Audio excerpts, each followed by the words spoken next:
Oh yeah, another session in the koi house, and I got the pump diaphragms now, so everything's still doing great. The SO seat pump kicked in this morning when I came in at 17.4, come back in at the end of the day, and it's obviously kicked off, and the temperature's now up to 19.1. So onto the diaphragm. I'm going to show you on this one, so work through. I've already done one, ever so easy to replace.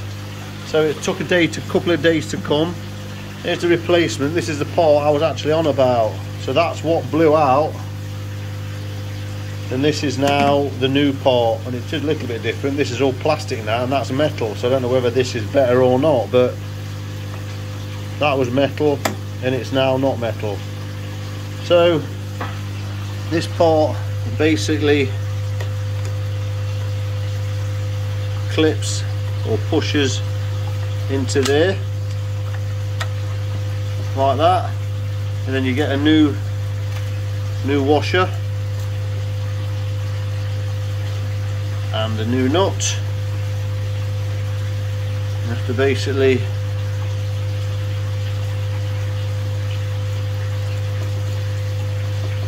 tighten that up now. Not really the best tool this I'm using, but it will do.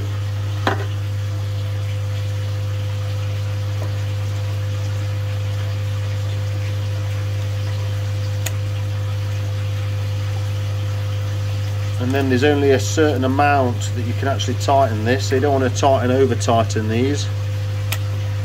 It's only going to be more difficult to get off come replacing it again. That's the way I'm doing this, be better with a little. That's it. You can actually feel it tightening up. That's tight now.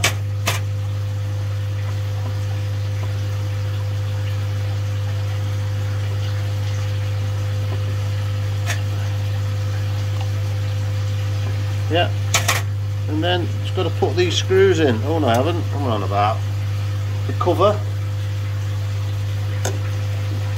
So need to drop that back.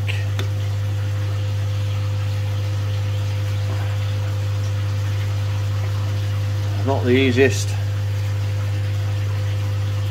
Push that on, and then that screws onto there.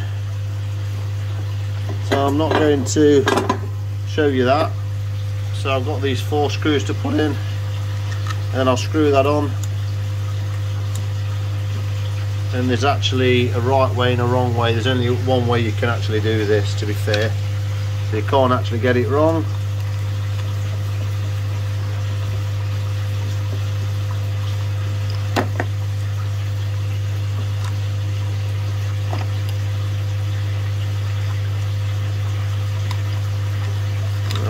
So what I'm going to do, I'm going to pause it now and tighten these up.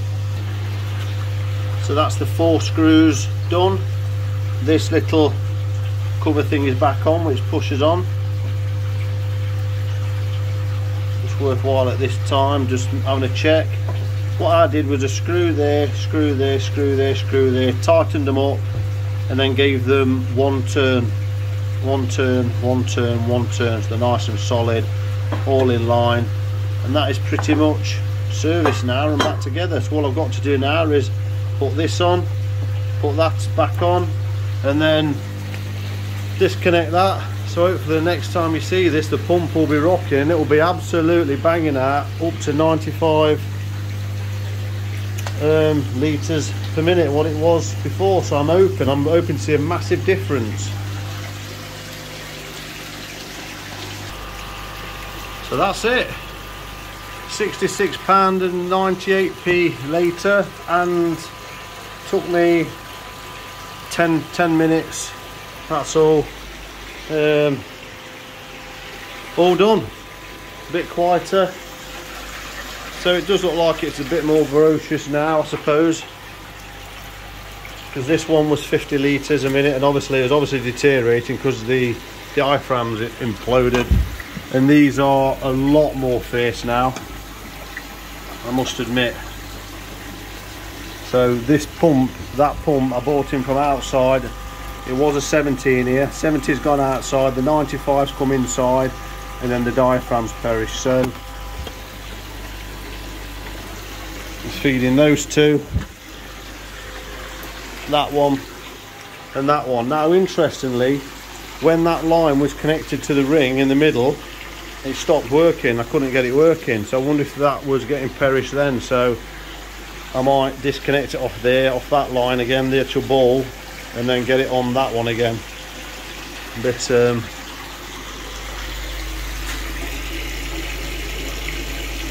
pH 8.2, temperature 19.1. Fish are looking still doing well. They've been fed second. In fact, the timer's set to come on twice a day now. So and there's the bits of carnage. So there we go for that part. So how to service the EA air pump, the 95.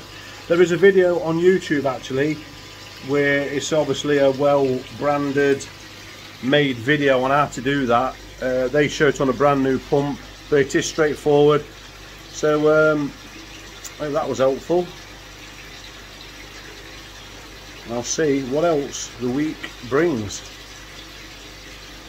The amount of muck the Eazypod is collecting is incredible. Let me spin you around and show you this. This is nothing compared to what it was when I last fired it up about 15 minutes ago.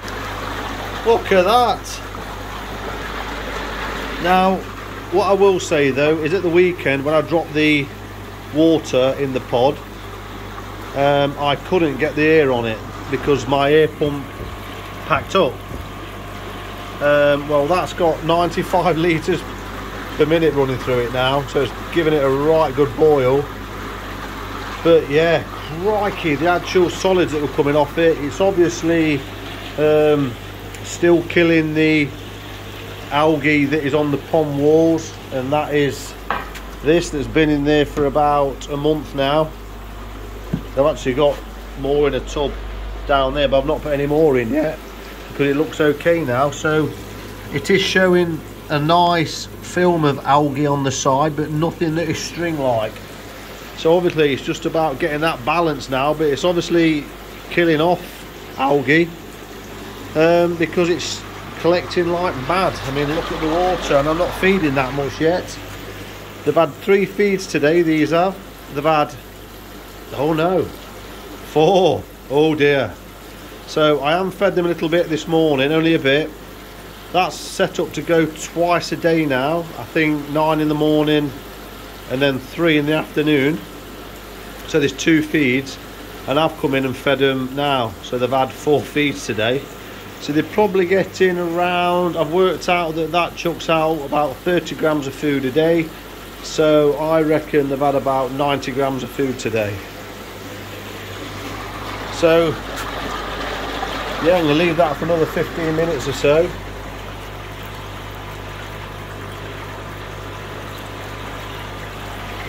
And I thought, while I'm here, because I've just cleaned the filter out, hosed the sponge filter out in there, I thought I would show you this. And this is the top, the bucket that I made for this. It's obviously clear, it was clear, and I just sprayed it blue. I've got some blue plastic paint, spray paint, and as you can see, since I sprayed it, which has been about good 2-3 weeks now, there's no sign of algae growth inside at all. So that is working an absolute treat. So if you've got anything that's clear, spray it up. I know it's not matching black or anything, but I had this, just had it lying around, the blue paint, sprayed it, and it's working a treat now because it's not filling with algae inside. I've just sprayed that off just to give that a bit of a clean, and I thought I'd show you, give you an update on the Kintama Gold. As you can see, there's an absolute lovely biofilm now occurred on the media, which is great. So, and it goes down deeper as well. So yeah, so that is obviously kicking in now and really doing well. I just thought I'd show you that. Topping up the water again, because that is being cleaned. Yeah, look at that.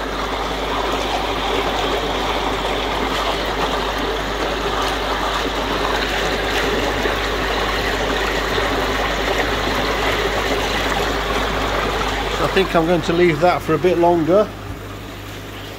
Going to have to turn this off now because it's coming up to being full.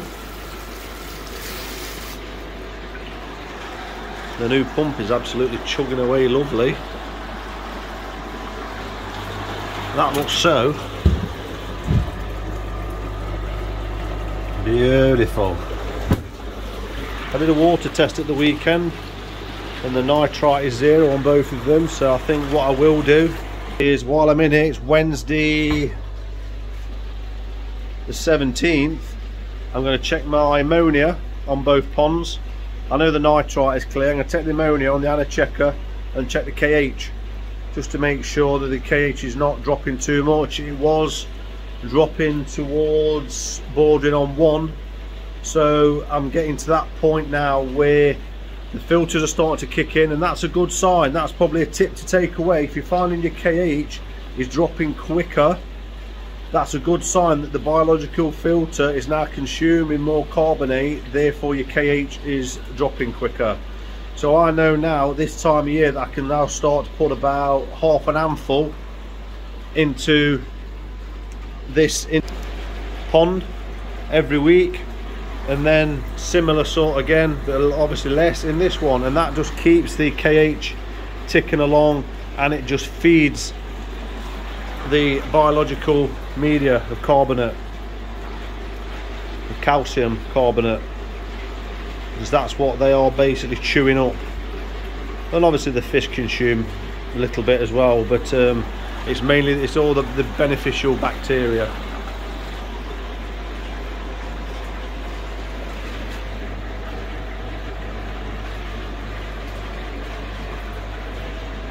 So apart from that,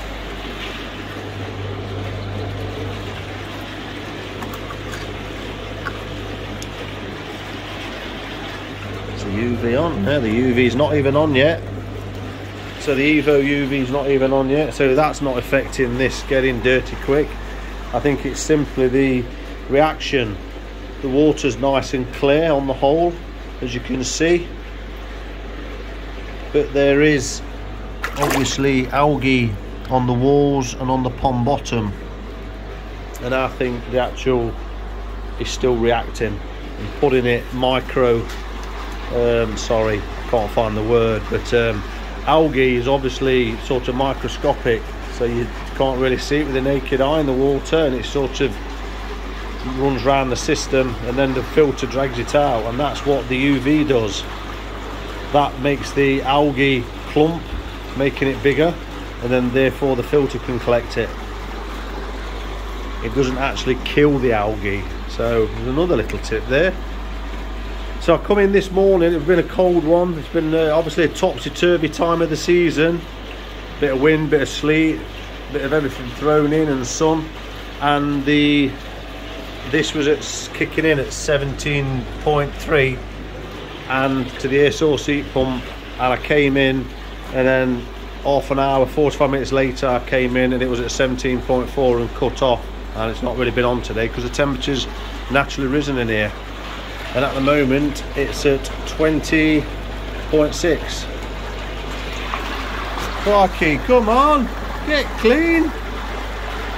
Getting there now, look, you can see it's getting clearer.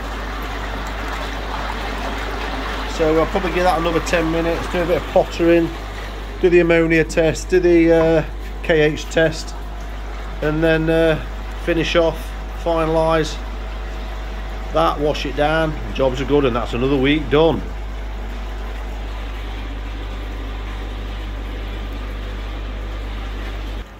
So we're well and truly back up and running again, and as you can see, the ammonia low rate checker is at 0.12. Now that's not in ppm, you have to convert that by 1.24, sorry, 1.214. So that is about 0.21 ppm. So if we look at the pH, around about 8, the temperature is temperature is 18.8, so let's say 18. We're round about here, sorry, round about here. So temperature 18, come down, we're at cross references, a bit like map reading, so we're about there. So I can take about, I'd say about 0.5 ppm, so I'm well under toxic levels. Now the KH is the same on it. For some reason it always kicks in around about the same on each pond, whether it's that one or that one, and it's on 2 KH. So this is fired up again. There'll be loads of muck in this, it's literally only just fired up. Look at that lot. See the wall.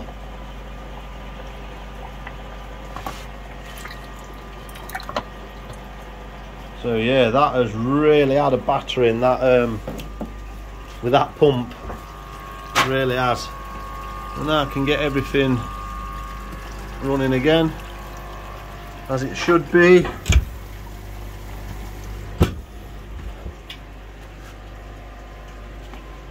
Great guns. Get the air source heat pump line back on. That back on full. Moving bed.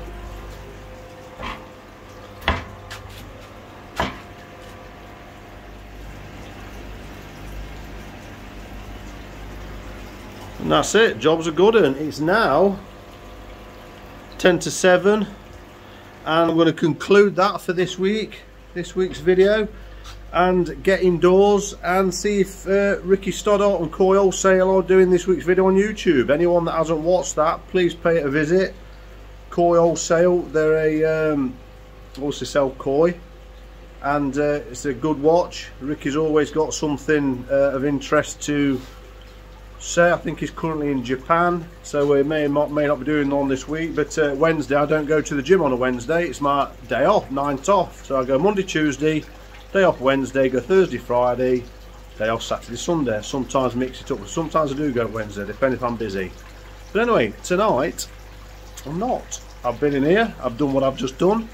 I'm going to go in there, see if it's on, and sit there and watch the comments and see if it is on, and if not, watch some TV. We'll get YouTube on at night. There's a bit of reading matter, a bit of entertainment before I go to sleep. And on that note of entertainment, if you found this video helpful or you've liked it, please hit the like button. If you haven't liked it and you think it's a load of crap, unlike it. It's interaction. I hope you've picked up some bits and bobs or you've enjoyed my progress. If you're a subscriber, as always, thanks for subscribing. I really do appreciate it. And if you haven't subscribed already, please hit the subscribe button and the notification bell. From me and from them and them, see you on the next one.